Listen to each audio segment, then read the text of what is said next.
আবুল বাশার নয়ন মৃধার মুক্তির দাবিতে বেলা 11:30টায় বরগুনা প্রেস ক্লাবের সংবাদ সম্মেলন করেন ভুক্তভোগীর পরিবার। এ সময় নিহত হিরণ গাজীর সাথে অন্য পক্ষদ্বয়ের সাথে জমি জমার বিরোধ থাকায় ইউনিয়ন পরিষদ নির্বাচনকে কেন্দ্র করে হিরণ গাজী নামক এক যুবক নিহত হন।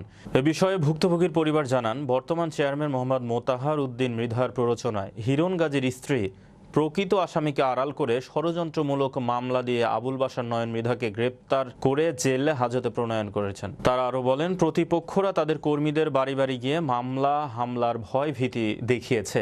এ বিষয়ে প্রশাসনের কাছে দাবি জানিয়ে তারা বলেন, সঠিক তদন্ত সাপেক্ষে প্রকৃত হত্যাকাণ্ডের আসামিদের গ্রেপ্তার করা হোক। উদ্দেশ্যমূলক মিথ্যা মামলার গ্রেপ্তার, প্রতিবাদ ও মুক্তির দাবিতে সাংবাদিক সম্মেলন। স্থান বরগুনা প্রেস ক্লাব, তারিখ 14/4/2024। সম্মানিত সভাপতি, সাধারণ সম্পাদক। আপনাদের নানা প্রার্থী মোহাম্মদ আবুল বাশার নয়ন মৃধা বর্তমানে উদ্দেশ্যমূলক সাধারণ ষড়যন্ত্রমূলক মামলায় জেল হাজতে রয়েছে। অথচ উক্ত মামলার ঘটনা সম্পর্কে আমার পিতা চেয়ারম্যান প্রার্থী কিছুই জানে না।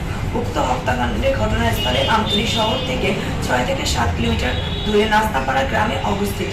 অথচ এই সময় আমার পিতা সহ উক্ত মামলার 1 থেকে 3 নং আসামি আমতলী শহরে অবস্থান করেছিল, যাহার সিসিটিভি ক্যামেরা ফুটেজ এবং মোবাইল কল রেকর্ডিং পর্যালোচনা করলে জানতে পারি।